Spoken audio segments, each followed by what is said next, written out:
Headlines प्रायोजक रामबंधू लोणचं मसाला, best निवडा रामबंधू निवडा।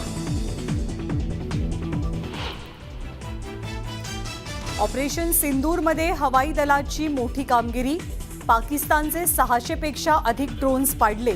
भारताच्या 100 पेक्षा अधिक 1000 पेक्षा अधिक तोफा, 750 शॉर्ट रेंज मिसाईलचाही दणका।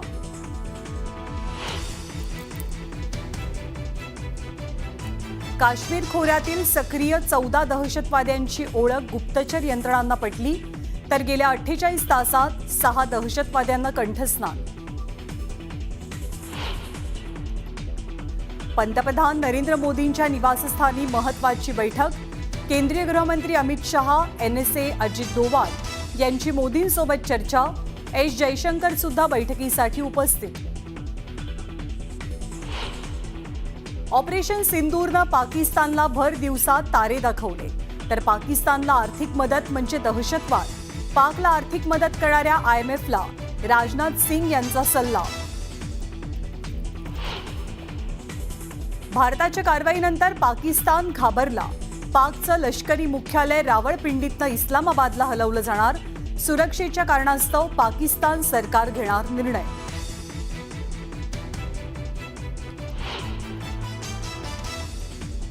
भारतीय क्रिकेट विकसित करणारे जे प्रशासक आहेत त्यांच्यामध्ये नेहमीच पवार साहेबांचं नाव हे अग्रणी असेल। आजच्या भारतीय क्रिकेटचं श्रेय शरद पवारांचं। वानखेडेच्या पिचवर मुख्यमंत्री फडणवीसांची जोरदार फटकेबाजी। UPAच्या काळात शरद पवारांमुळे मोदींची अटक टळली, तर खून प्रकरणात अमित शहांना बाळासाहेब ठाकरेंनी वाचवलं।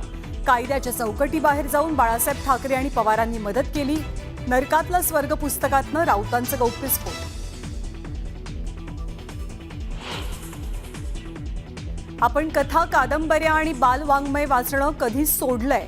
राऊतांच्या पुस्तकावरनं मुख्यमंत्र्यांचा टोला, तर पुस्तकाचं नाव नरकातला राऊत असं ठेवायला हवं होतं। बावनकुळेंकडनंही समाचार।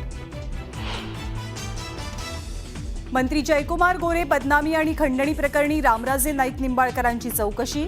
वडूज पोलिसांनी घरी जात तब्बल 3.5 तास चौकशी केल्याची माहिती।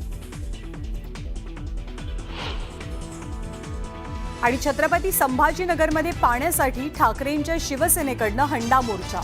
हंडा डोक्यावर घेऊन महिलांचा आंदोलनात सहभाग। सरकार विरोधात जोरदार घोषणाबाजी।